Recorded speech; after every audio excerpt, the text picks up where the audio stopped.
మా తల్లిని అవమానించినప్పుడు ఏం చేశారు అంటున్నా? మీరు మారుతారా? మహిళల గురించి మీరు మారుతారా? నేను కళ్యాణి గారు అన్నాను. నాకు మహిళలు గౌరవిస్తాను మా అమ్మ నాకు నేర్పించింది సార్. మీ నాయకుడికి నేర్పించలేదేమో, నాకు నేర్పించారు. మహిళలు ఎట్లా గౌరవించాలో నాకు తెలుసు సార్. శాసనసభ సాక్షిగా మా తల్లిని అవమానించారు. కావాలంటే video will play it now. Audio ఉంది దాంట్లో క్లియర్ గా. ఒక తల్లి ఆవేదన బాధ నాకు తెలుసు సార్. నేను చూసా. 3 నెలలు పట్టింది మా తల్లి రికవర్ అయ్యేదానికి. You please don't lecture me on respecting women.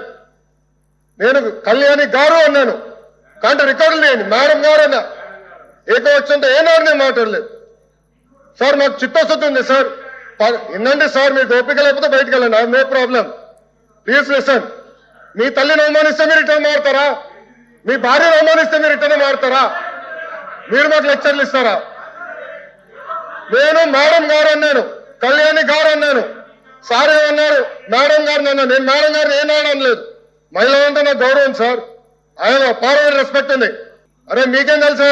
అట్లా మారుతా లూజ్ గా ఏం మారుతున్నారో తెలుసా మీకు? ఒక తల్లిని అవమానిస్తే ఎంత బాధపడుతుందో మీకు తెలుసా?